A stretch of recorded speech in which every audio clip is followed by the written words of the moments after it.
Aduh, sakit tekuk ni benar. Mana nak betul? Macam kena. Macam kena. Assalamualaikum. Mas Tafiz, Mas Tafiz. No, nak minta betul tekuk boleh ke? Orang tengah healing. Ya, tengah healing. Mak ganggu. Saya tak boleh nak healing.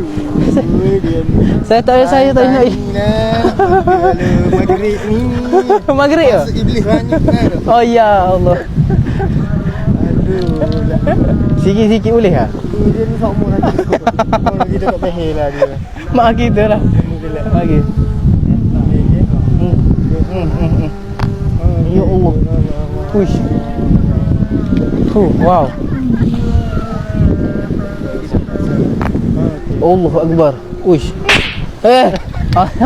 Hak tu macam kedendai lama dah tu. Buah iblis. Tak payahlah tak apa menyakitkan saya.